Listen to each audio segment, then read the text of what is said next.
صراط الذين أنعمت عليهم غير المغضوب عليهم ولا الضالين. يا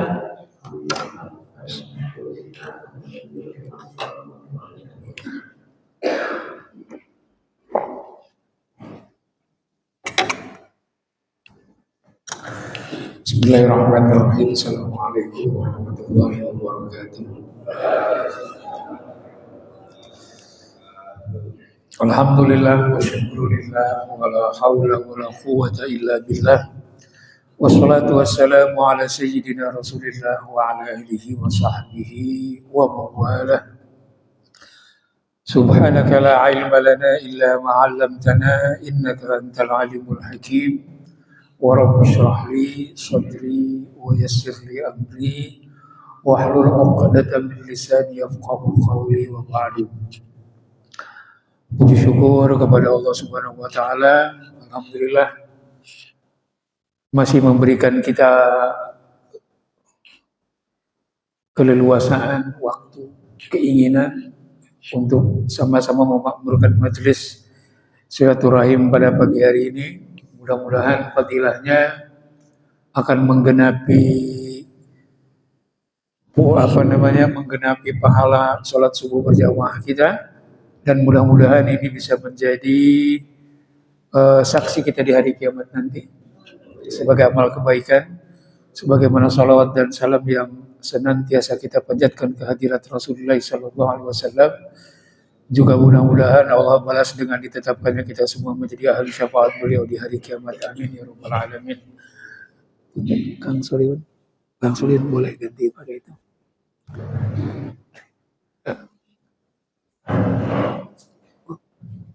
Gak bisa ya? Kependekan ya?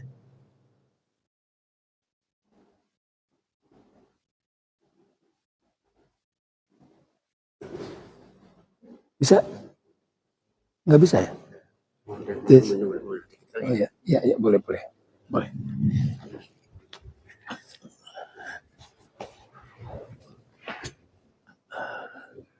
Mohon maaf. Ya, terima kasih.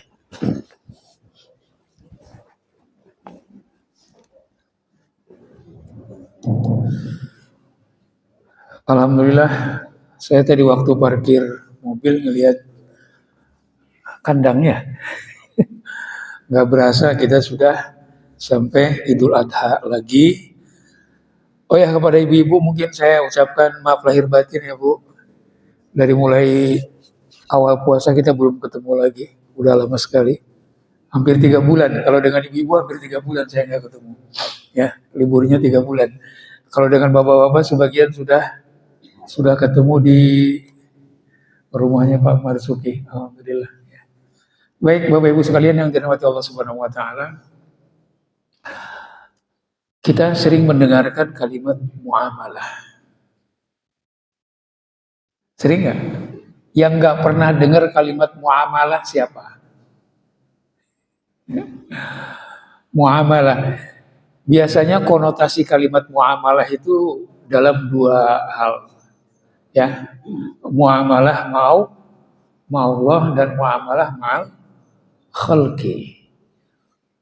Muamalah dengan Allah Subhanahu wa taala, kemudian muamalah juga dengan semua makhluknya. Ingat, makhluk di sini bukan manusia. Tapi makhluk di sini adalah alam semesta dan seisinya, termasuk manusia. Baik, kita kembali kepada muamalah sebagai istilah.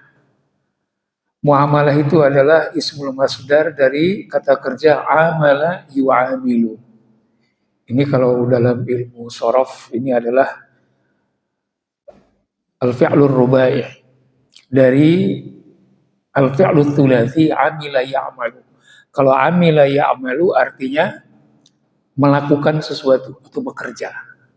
sendirian. Amila ya'malu.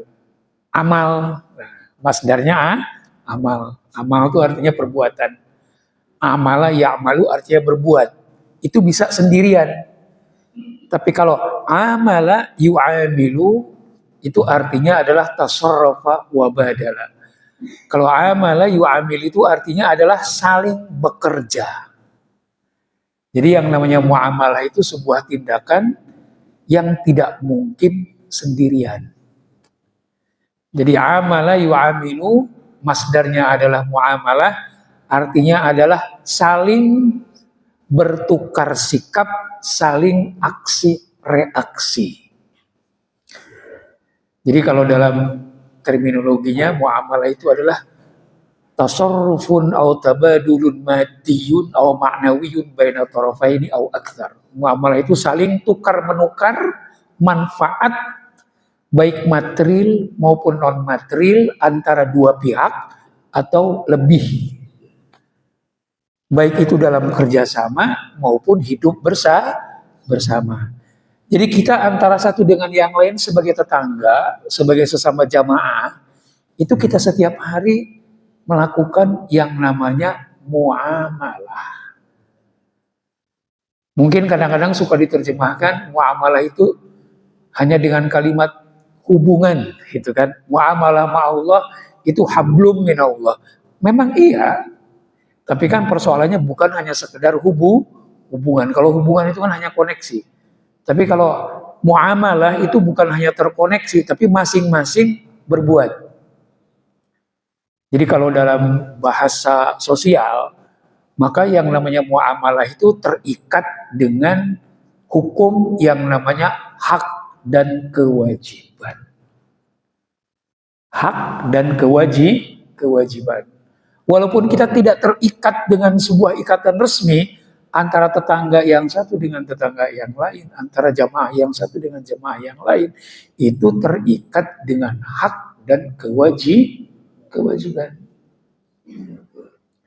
Hak dan kewajiban ada yang sifatnya material, ada yang sifatnya non material. Dalam agama kalimat muamalah itu konotasinya kadang-kadang lebih dititik beratkan pada urusan-urusan keuangan. Makanya kebanyakan yang menggunakan istilah muamalah itu perbankan syariah. Memang di sana ada sebuah disiplin ilmu yang namanya fiqhul muamalah.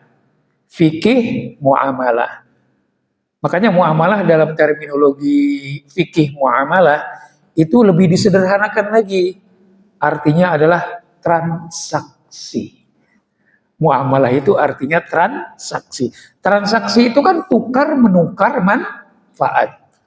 Makanya fikih muamalah kebanyakan mengaturnya adalah transaksi keuangan. Makanya kebanyakan istilah muamalah didapati dalam urusan-urusan perbankan syariah. Padahal secara umum kalimat muamalah itu terjadi dalam setiap hubungan antar manusia dan hubungan manusia dengan alam. Kita dengan alam itu bertransaksi loh. Alam memberikan kita, Allah yang memberikan ya, Allah memberikan kita oksigen yang Allah titipkan di alam ini. Ya, melalui pepohonan apa dan lain sebagainya. Tetapi kemudian dalam prakteknya kita tidak bertransaksi dengan baik. Kita hanya mengambil haknya saja. Kita hanya mengambil oksigennya saja. Tapi kemudian kita tidak menjaga wasilah sebagai produksi oksigen, yaitu alam sekitar kita, pepohonan dan lain-lain. Pepohonan kemudian kita tebang, kita balak habis, sehingga sumber oksigen kita berkurang. Kira-kira kita akan mendapatkan oksigen yang sama seperti dulu enggak? Ya enggak. Jadi kita tuh sebenarnya setiap makhluk Allah antara satu dengan yang lain itu bertransaksi. Ada hak dan kewajiban, ada untung rugi. Jangan dipikir kalau misalnya kucing yang berkeliaran di sini tuh nggak ada manfaatnya. Ada manfaatnya. Kucing itu mengendalikan populasi tikus. Biasanya kalau ada kucing, tikus juga nggak berani banyak berkeliaran. Tikus itu adalah makanannya ular. Kalau kucingnya nggak ada, maka tikus berkeliaran makin banyak. Kalau tikus berkeliaran makin banyak, maka ular di situ akan banyak.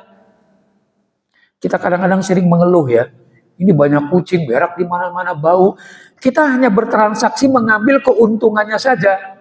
Kucing nggak memberikan manfaat, ngapain? Karena yang kita lihat itu hanya materinya. Kucing yang kita lihat cuma berak di sembarang tempat, bau. Yang kita lihat bahwa kucing merugikan. Kita tidak melihat materi yang lain. Kita tidak melihat hal manfaat yang lain. Bahwa kucing itu mengendalikan populasi binatang-binatang pengerat yang lain. Makanya kadang-kadang dalam sebuah lingkungan, ada tuh ramai-ramai buang kucing, banyak banget dibuang ke satu tempat. Gak lama kemudian ular makin banyak di situ. Karena populasi tikus tidak terkendali. Alam ini sudah Allah ciptakan sedemikian seimbang.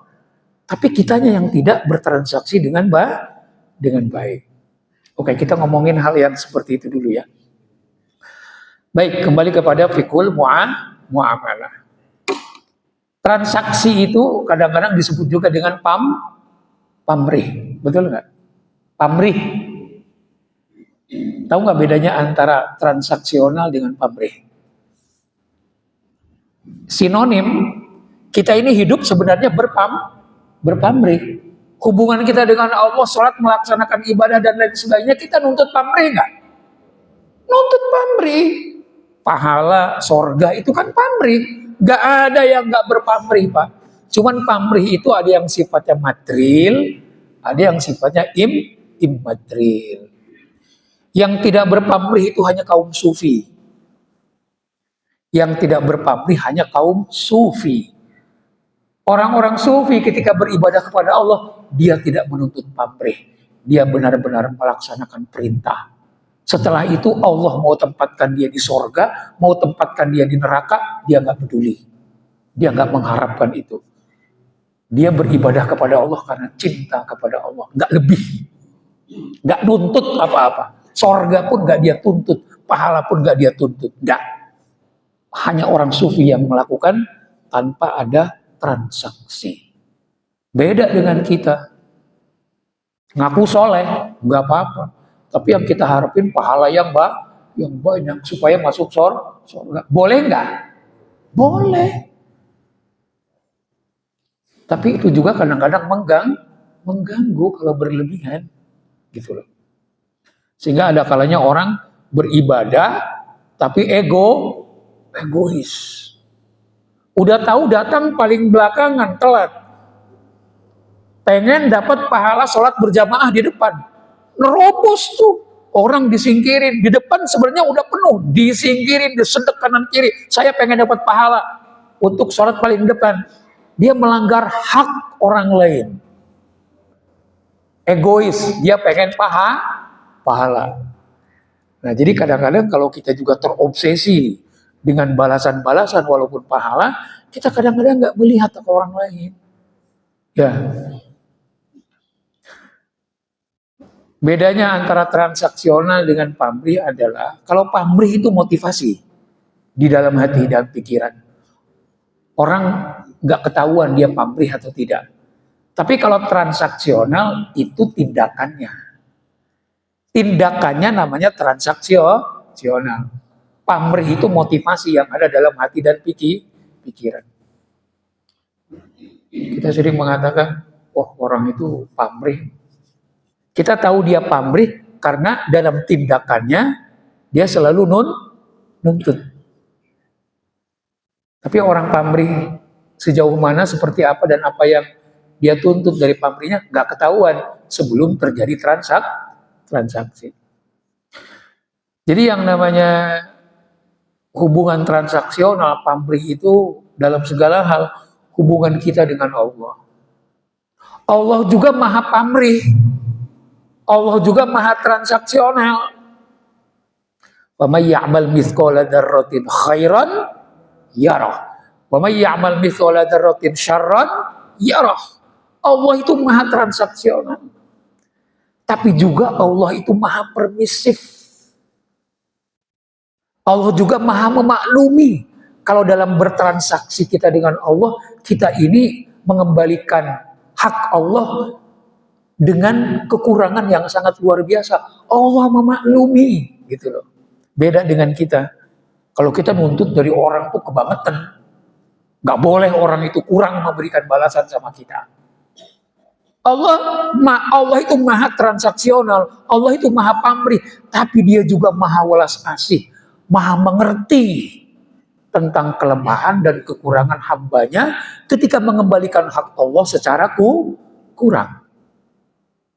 Antara pemerintah dengan rakyat, antara anggota dewan yang dipilih dan pemilih, antara atasan dengan bawahan di kantor, antara majikan dengan karyawan yang bekerja dengan dia, antara penjual dengan pembeli, antara suami dengan istri, antara orang tua dengan anak, antara tetangga, antara teman, antar saudara, pasti pamrih.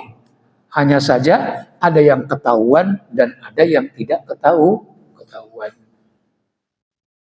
Ada orang yang ketika bersahabat, bertetangga, kelihatannya itu tulus tanpa pamrih. Ia mungkin tulus tanpa pamrih yang sifatnya material. Tiba-tiba kok menjauh. Bro, kenapa saya nggak ngelihat kamu berteman lagi sama dia? Biasanya kemana-mana bareng tuh. Ya nggak apa-apa sih. Awalnya dia nutup-nutupin. Lama-lama, iya, ya biasalah, namanya juga bergaul. Ada yang gua gak demen dari dia, baru mulai itu. Yang gak demen itu sebenarnya sederhana. Ada pamrih yang dia inginkan, tidak dia ungkapkan, dan tidak diberikan oleh orang itu. Saya kalau melakukan ini itu dia cuek. Kalimat cuek itu kan sebenarnya karena dia tuh menuntut reaksi. Kalau saya melakukan kebaikan ini sama dia tuh kayaknya dia nggak menunjukkan terima kasih. Dia menganggap dirinya hanya beraksi. Dia memang menuntut reaksi, tapi reaksi itu menurut dia nggak didapati. Ya udah, dia akhirnya mundur, males. Memang pamrihnya tidak material, tapi immaterial. Setiap orang itu pasti akan terikat dengan transaksi yang diinginkan. Betul nggak, Bu? Suami istri pun begitu. Coba ibu misalnya nggak diajak ngomong aja 2 hari. Bukan karena si bapaknya benci, si bapaknya sibuk banget seharian di kantor. Pulang udah tengah malam. 2 hari, 3 hari, gue kagak diajak ngomong. Kenapa nih? Akhirnya si ibu balas juga nyuekin. Nah itu, aksi reaksi. Jadi kadang-kadang kalimat transaksional, kalimat pamrih itu bisa berkonotasi negatif kalau dikaitkan dengan ketulusan, keikhlasan, atau pamrih, atau balasan yang sifatnya immaterial. Oh, dia mau percuma jadi pengurus masjid juga. Kenapa? Ada maunya. ada maunya. Ya karena kita terikat dengan urusan masjid itu kan lillahi ta'ala, betul nggak? Kita pamrihnya tidak dengan orang, betul nggak? Kita ngurus masjid itu tidak pamrih dengan orang, tapi pamrihnya dengan Allah. Balasannya adalah pahala. Tapi kok kenapa dalam mengurus masjid saja kita kadang-kadang suka pakai trok antara satu dengan yang lain? Gua udah sibuk gini gitu kagak direken. Nah, berarti kita pamrih. Walaupun tidak pamrih materi, tapi pamrih pujian, pamrih apresiasi, pamrih supaya pengen dilihat. Padahal awalnya niat kita ikhlas lillahi ta'ala. Ngomongnya iya, ikhlas lillahi ta'ala. Tapi ketika sama temannya dicuekin, baru tuh mulai. Gue udah capek-capek, ternyata dicuekin doang nih sama yang lain. Kagak ada yang ngebantuin, kagak ada ini itu. Itu manusiawi. Manusiawi. Nah, ketika kita ke dalam keadaan atau posisi seperti itu, maka segera kita kembalikan kepada khitohnya. Ya sudah. Memang kita sebenarnya adalah orang-orang yang pamrih, tapi pamrih kita kan hanya ridho dan pahala dari Allah Subhanahu wa taala. Jadi ketika kita tidak mendapatkan pamrih dari orang, ya sudah, tidak apa-apa. Orang kalau sudah mengaitkan relasi dia dengan makhluk berdasarkan relasi dia dengan Allah, aman. aman. Ketika kita berniaga, ketika kita bekerja, kita niatkan bekerja itu adalah ibadah. Kalau kita sudah ngomongin ibadah, berarti yang kita tuntut, yang kita pamrihi adalah ridho Allah. Ya sudah. Ketika kita dalam bekerja, ketika kita dalam berusaha, tidak mendapatkan kompensasi yang kita harapkan dari orang, harusnya rapopo. Harusnya tidak apa-apa. Loh, kenapa menjadi apa-apa? Karena Anda tidak menjadikan perniagaan ini sebagai ibadah sepenuhnya. Kalau kita menjadikan perniagaan, pekerjaan itu sebagai ibadah sepenuhnya, maka yang kita harapkan itu hanya ridho Allah. Ridho manusia itu hanya bonus. Diberikan syukur, tidak diberikan rapopo. Tenanaon. Dalain eta anu dituju teh. Tapi yang dituju adalah ridho Allah. Jadi udah mulai sedikit connect ya. Jadi setiap orang itu transaksional. Setiap orang itu pamrih tanpa kecuali. Kecuali hanya orang sufi. Dan kita bukan orang sufi. Mungkin makom kita jauh dari sufi. Jadi mari kita membaca kekurangan kita, mari kita membaca kelemahan kita sebagai orang-orang yang transaksional, yang justru sikap transaksional dan pamrih inilah yang membuat kita sering loro hati, sering gampang sakit hati. Maka kalau kita gampang sakit hati kepada orang, karena kita nggak mendapatkan kompensasi yang kita inginkan, itu wajar. Maka tipsnya adalah bagaimana mengembalikan segala sesuatu, bahwa sebenarnya hakikatnya saya ini sedang berniaga dengan Allah. Manusia itu hanya wasilah. Yang kita harapkan hanya ridho Allah. Keuntungan duniawi itu hanya bonus. Baik itu keuntungan material maupun immaterial. Maka bagaimana caranya kita menjadikan muamalah kita dengan orang, dengan manusia itu enak? Gimana caranya? Mari kita perbaiki dulu relasi kita, muamalah kita dengan Allah Subhanahu wa Ta'ala. Makanya kalau kita milih jodoh, yang ditanya dari orang tua kepada anaknya ketika dia mendapatkan calon suami, calon istri, yang pertama kali ditanya apa sama Bapak Ibu? Hah? Nanya ke anak kita nih, kenapa Neng? Ya itu si Budi mau ngelamar. Budi yang mana?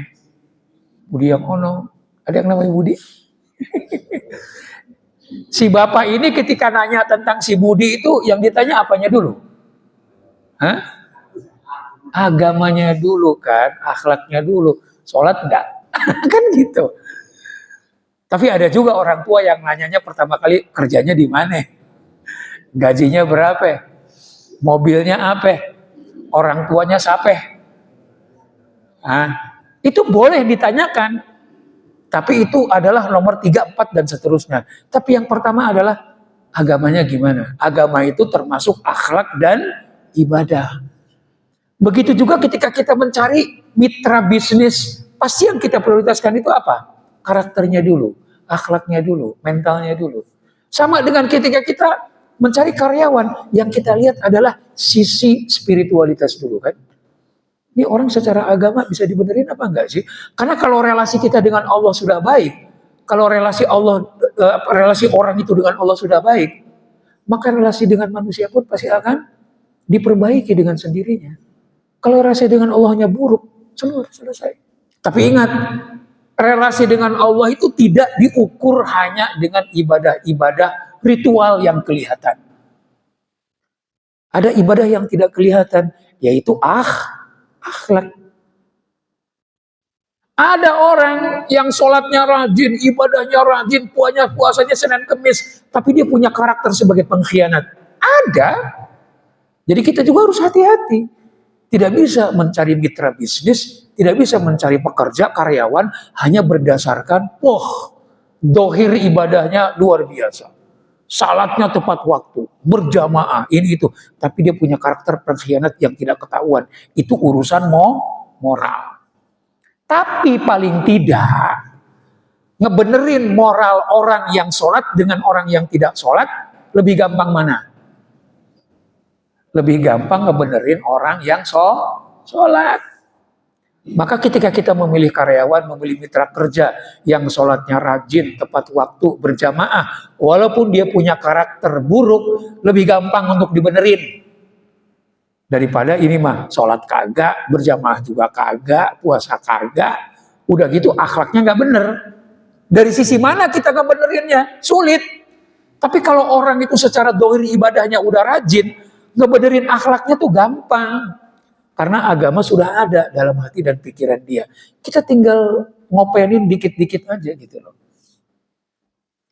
Makanya dikatakan, kalau kita ingin mengaplikasikan muamalah dengan orang sukses, maka perbaiki muamalah kita dengan Allah dulu. Makanya dikatakan al-muamalatu ma'allahi hiya manhaju hayatin imaniyin yaqumu ala istihdari muraqabatillahi fi kulli syu'unil hayat. Ini bukan hadis, bukan Quran, ini deskripsi dalam bahasa Arab. Muamalah dengan Allah itu adalah sebuah upaya imani, sebuah upaya menjalani kehidupan yang imani, bukan imani mani, bukan. Menjalani kehidupan yang penuh keimanan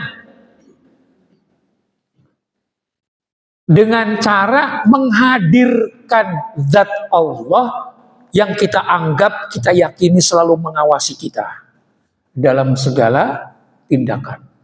Jadi muamalah dengan Allah itu adalah menjalani kehidupan yang penuh keimanan, kepercayaan kepada zat Allah dengan membayangkan kehadiran zat Allah itu mengawasi kita terus-menerus.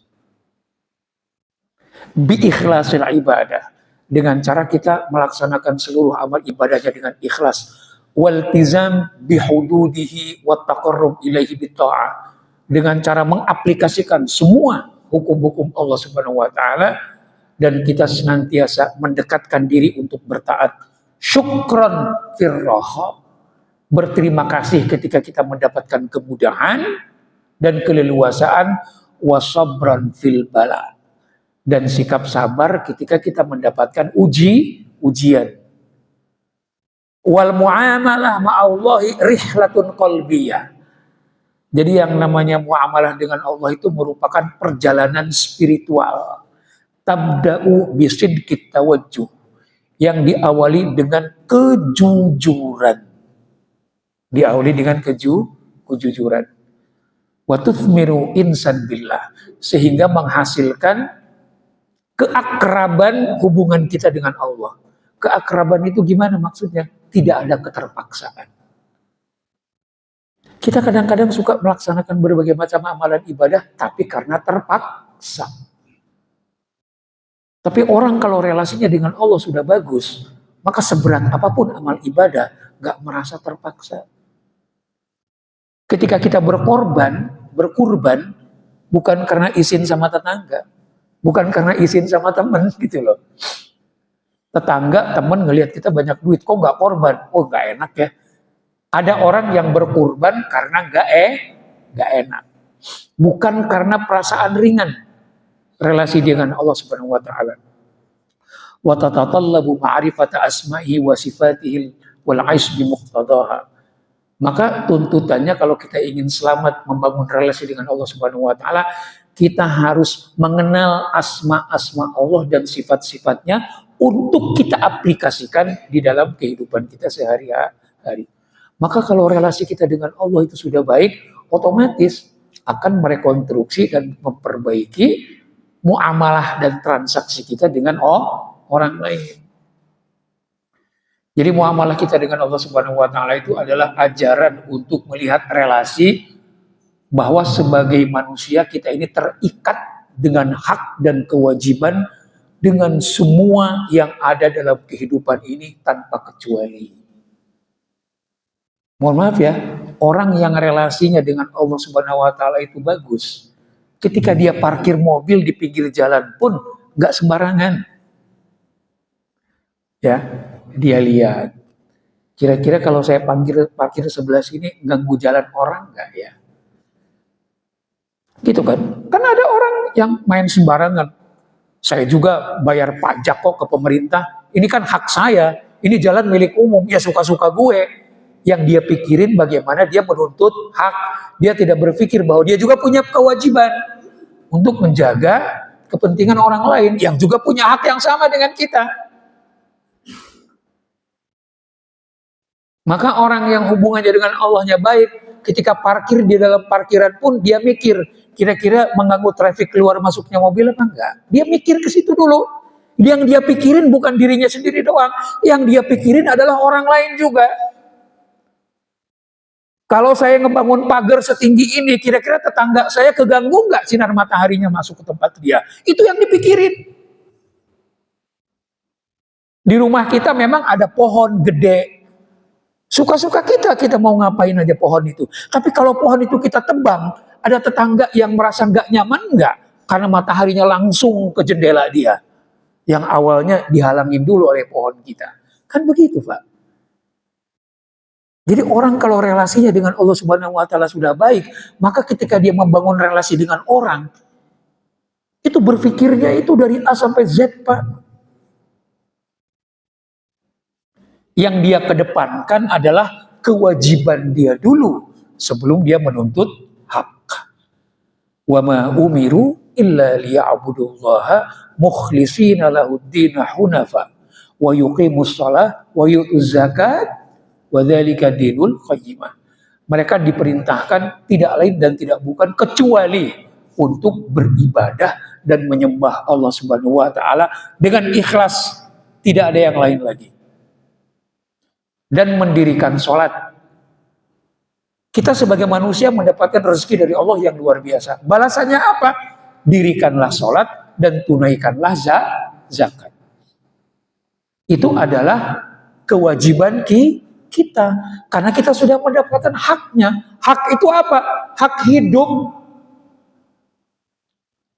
Mungkin saya pernah menyampaikan di sini. Ada yang kerja di rumah sakit. Tahu nggak? Atau di apotek, tabung oksigen itu berapa harganya? Itu aja dulu. Kalau misalnya katakanlah kita hidup di sebuah ruangan hampa udara, dan kemudian kita menghirup oksigen, berapa tabung dalam sehari semalam kita isep. Coba rupiahkan, berapa itu nilainya. Kemudian tanya, berapa yang kita kembalikan kepada Allah. Itu saja dulu. Allah cuma minta sholat, Allah cuma minta zakat, sedekah. Gak banyak kok. Jauh lebih sedikit daripada apa yang Anda ambil dari udara ini. Tapi ketika manusia itu tidak menyembahnya, ketika manusia itu tidak ibadah, tidak sholat, tidak membayar zakat, apa kemudian Allah cabut rezekinya? Hah? Apa kemudian Allah cabut rezekinya? Tidak. Begitulah, walaupun Allah itu maha transaksional, walaupun Allah itu maha pamrih, tapi Allah sangat mengerti kelemahan hambanya ketika dia harus melaksanakan kewajibannya kepada Allah sebagai pencipta. Wis rapopo. Rezekimu gak aku ambil, tapi ingat di akhirat aku tuntut nanti. Itu pun gak akan aku tuntut kalau sebelum mati kamu tobat. Itu luar biasanya Allah Subhanahu wa taala. Beda dengan manusia, Pak. Ketika bertransaksi dengan orang, dia tidak mendapatkan balasan yang sepadan dari orang itu, sumpah serapahnya udah dari ujung langit ke ujung langit yang lain. Ya. Padahal cuman tidak mendapatkan kompensasi yang sesuai dengan harapan dia. Padahal orang itu sudah merasa melakukan kompensasinya kok. Cuman perasaan dia saja yang kurang. Jadi ketika kita bertransaksi dengan Allah, sebenarnya tuntutannya adalah kita mempelajari sifat-sifat dan asma Allah. Maka walaupun Allah itu maha pamrih dan maha transaksional, tapi dia juga maha pemurah, dia juga maha pemaaf. Beda dengan kita. Maka kalau kita dalam membangun relasi dengan Allahnya itu baik, kita memahami sifat-sifat dan asma Allah dengan baik, maka ketika kita bertransaksi dengan orang pun, kita tidak akan menjadi orang yang ngeyelan, orang yang gampang ngeluh, orang yang gampang ngedumel. Wis rapopo. Gitu kan? Enak kan? Wis rapopo. Sekarang ini aja mungkin orang itu tidak memberikan kompensasi yang sepadan kepada saya. Kemarin-kemarin, toh dia juga sudah melakukan hal yang baik buat saya. Mungkin sekali ini saja. Wis rapopo aku maklumin. Enak kan? Toh Allah juga kan begitu sama kita. Allah juga kan gak ngototan sama kita. Ngapain kita juga ngototan sama orang? Hanya karena satu dua hal dia tidak memberikan hal yang kita inginkan. Muamalah kita dengan Allah pun adalah ajaran untuk melihat bahwa yang namanya balasan itu tidak selamanya materi dan duniawi. Betul nggak Pak? Kita melakukan banyak sekali ibadah, ngakunya, klaimnya begitu. Tapi kok kita tidak mendapatkan kemakmuran duniawi, tapi kita kan langsung ingat, rapopo, toh nanti ada balasan pahala di akhirat. Maka ketika kita bertransaksi dengan orang pun, ketika orang itu tidak memberikan balasan duniawi kepada kita seperti yang kita harapkan, kalau kita mensifati sifat-sifatnya Allah, kita akan mengatakan, gak apa-apa. Toh dia selama ini baik sama gue. Kan gitu.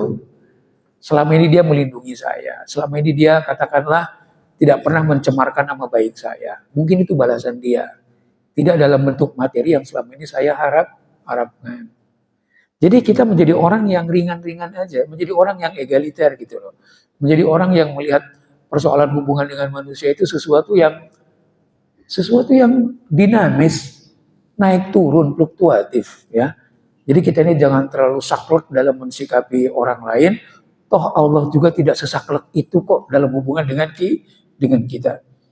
Intinya adalah bermuamalah dengan Allah itu adalah menyelami sifat-sifat mulia Allah Subhanahu wa taala agar kita juga bisa mensifati sifat-sifat Allah ketika Allah berhubungan dengan kita. Relasi kita dengan manusia itu kan sebenarnya sifatnya itu setara, Pak. Walaupun itu bos pemilik perusahaan dengan karyawan, sebenarnya setara. Memang yang namanya bawahan, yang namanya karyawan itu digaji. Tapi ingat, si bos itu pun bisa kaya raya karena ada kontribusi daripada karyawan dan bawahan. Sebenarnya setara.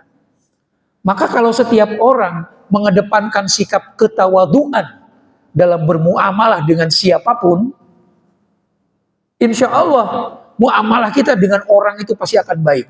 Ketawaduan itu adalah tanda ketika kita bermuamalah dengan Allah. Ketika kita bermuamalah dengan Allah, kedudukan kita itu sebagai apa, Pak? Sebagai hamba. Dalam bermuamalah kita kepada Allah, kedudukan kita itu sebagai hamba. Allah sebagai pencipta. Tapi Allah lebih banyak memberi kepada kita daripada kita mengembalikan kepada Allah. Itu camkan baik-baik. Kedudukan kita bermuamalah adalah sebagai hamba. Allah sebagai pencipta. Walau demikian, Allah lebih banyak memberi daripada kita mengembalikan hak Allah Subhanahu wa taala. Sebagai hamba, maka kita harus tawadu. Kalau ketawaduan kita bawa ke dalam pergaulan kita dengan sesama manusia, walaupun kedudukan kita sebagai presiden, walaupun kedudukan kita sebagai gubernur, sebagai bupati, sebagai wali kota, sebagai camat, sebagai lurah, sebagai suami, sebagai bos di perusahaan, tapi kita mengedepankan ketawaduan, maka relasi kita insya Allah akan terjaga dengan baik.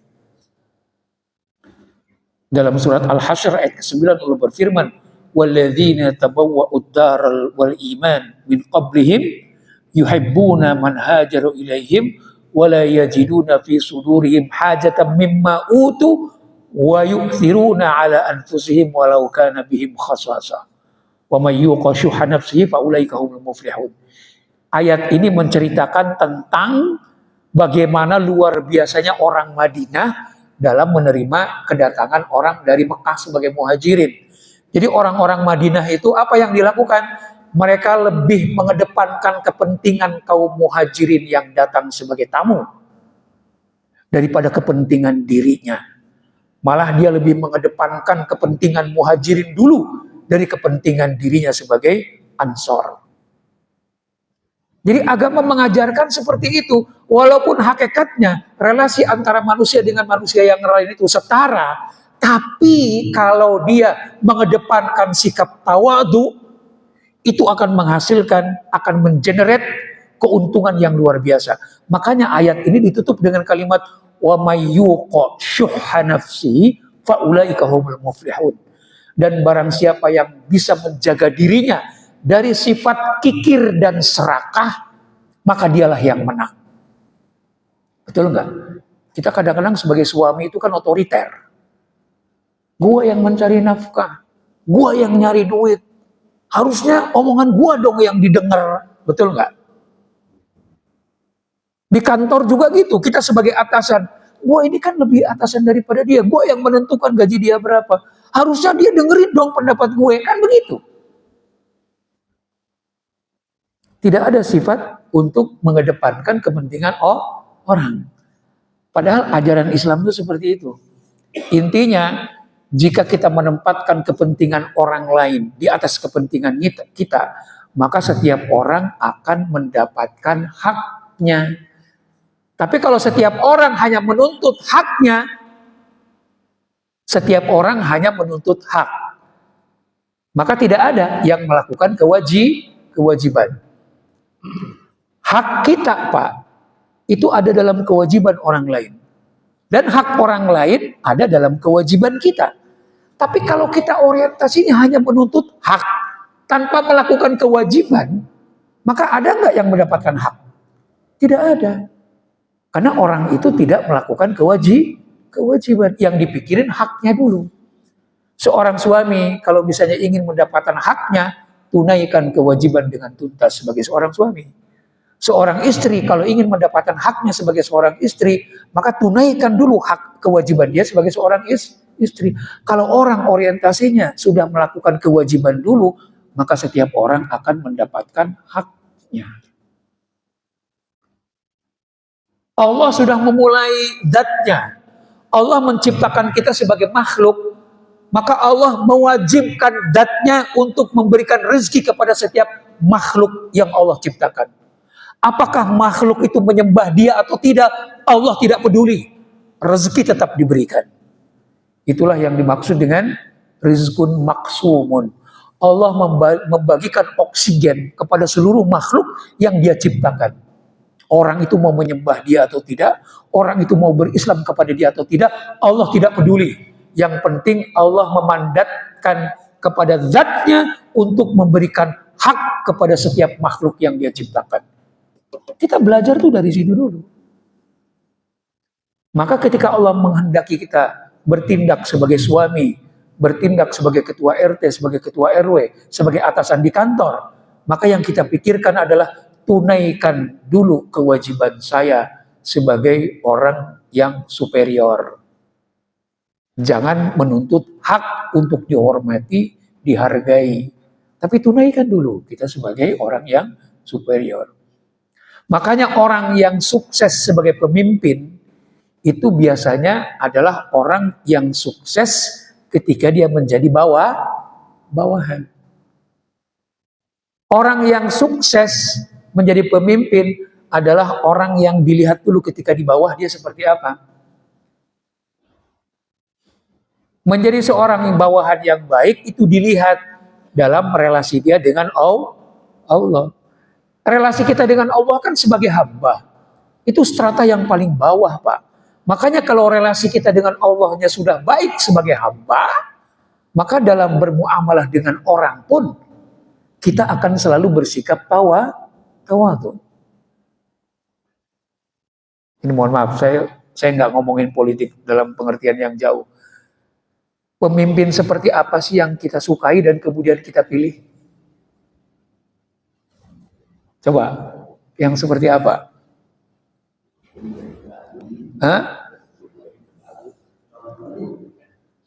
Dulu ketika jenengan itu milih si A, si B, apa coba? Aku suka loh sama dia, orangnya merakyat. Keren kan? Walaupun setelah itu banyak yang ketipu. Mohon maaf. Ya, yang kita lihat kenapa? Orangnya merakyat. Kita kan suka pemimpin yang setara dengan kita, betul nggak? Kita suka pemimpin yang tawadu, kita suka pemimpin yang berasal dari rakyat jelata. Supaya apa? Bisa merasakan penderitaan rakyat. Tapi kadang-kadang ketika di atas dia lupa bahwa dia dulu pernah menderita. Ya, karena obsesinya pengen senang. Saya nggak mau memimpin dia, karena dia tuh nggak pernah menjadi orang yang sengsara. Hidupnya sebagai anak orang sugih di luar negeri terus ngomongnya cas-cisus bahasa Inggris. Tapi ingat, orang itu juga pernah sekolah di militer, pernah menjadi taruna, pernah menjadi serdadu yang paling rendah. Dia juga pernah punya komandan, pernah punya atasan. Dia pernah merasakan diri sebagai orang yang ada di bawah. Cuman kadang-kadang ketika kita ada di posisi sebagai pemimpin, kita lupa bahwa kita pernah berada di bawah. Lah kita sendiri kalau milih pemimpin kan sukanya orang yang pernah menjadi bawahan. Dan kita biasanya kan mengagumi sebuah perusahaan yang dibangun oleh seorang CEO, seorang pimpinan yang beranjak dari bawah. Oh, alhamdulillah, saya sekarang punya dirut, dia benar-benar orang karir dari bawah loh. Dia masuk ke perusahaan ini sebagai satpam loh pertamanya. Kemudian naik, jadi supervisor, jadi manajer, jadi direktur, sekarang jadi dirut. Kita bangga, itu menjadi role model kita kan. Maka suksesnya seorang pemimpin ketika dia berada di atas, itu diukur daripada suksesnya dia ketika berada di bawah.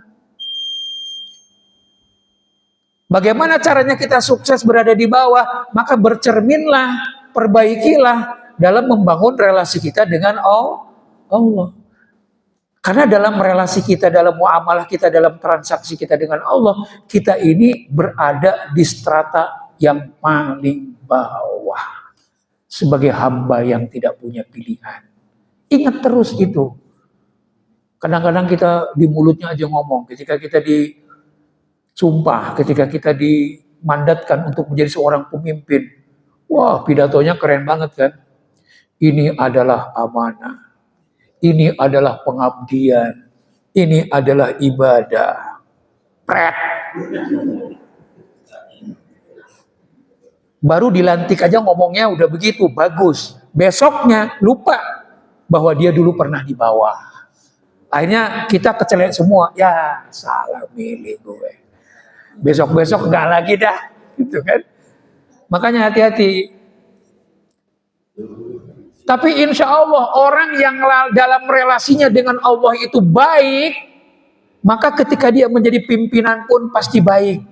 Maka kalau milih pimpinan, dilihat kualitas agamanya. Kualitas agama itu dua, akhlaknya dan ibadahnya. Tapi saya kan nggak bisa menilai akhlak seseorang, lihat ibadahnya dulu.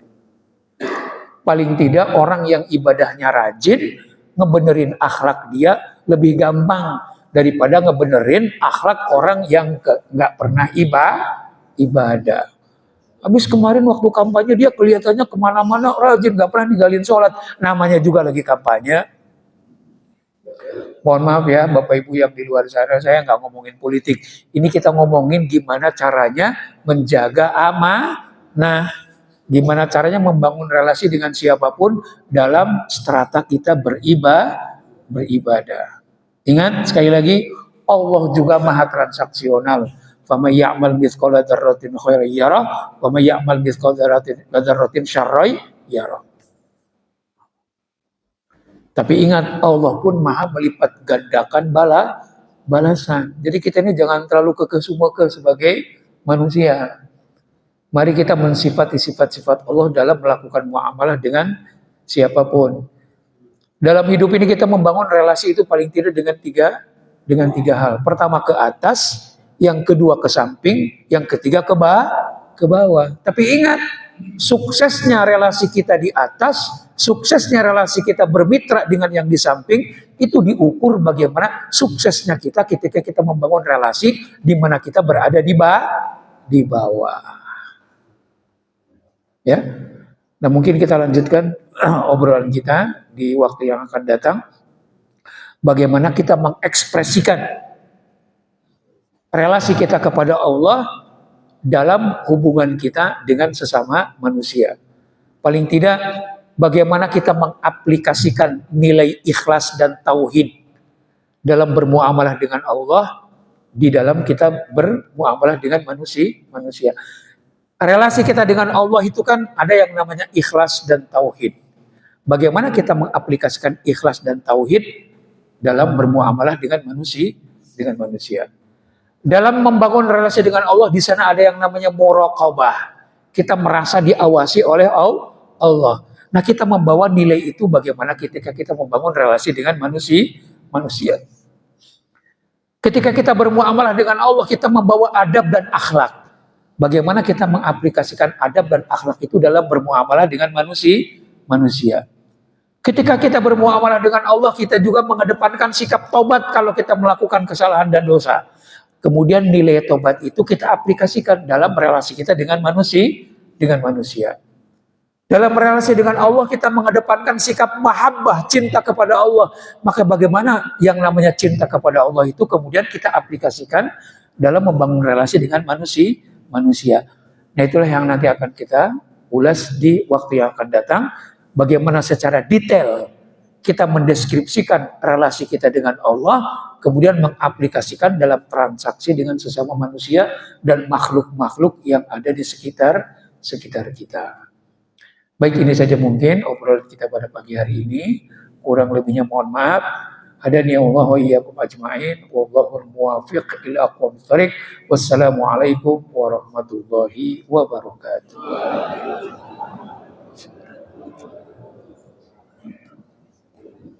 Terima kasih kita kami hari ini yang telah kita. Semoga apa yang telah kita bermanfaat untuk kita semua lagi. Ya Rabbal Alamin.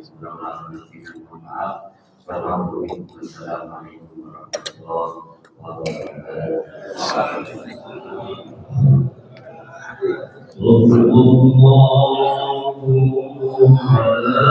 Di belakang aja. Masya Allah. Makasih banyak. Daging semua. Daging semua. Ada lemaknya kok.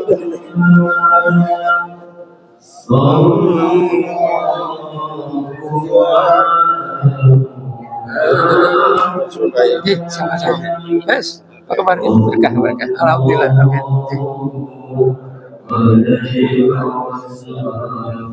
Apa sehat terus? Alhamdulillah. Mas Ruki, makasih banyak kemarin. Sehat.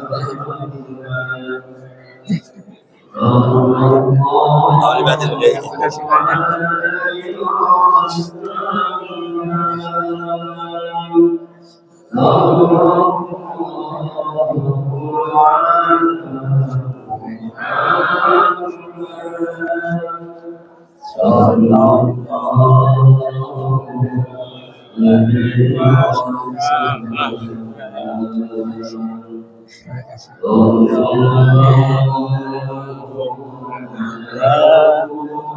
Makasih Pak Ketua. Banyak korban. Insya Allah baru awal 5 sih. Hah? Awal 5. Waduh, gitu ya. Insya Allah berkah.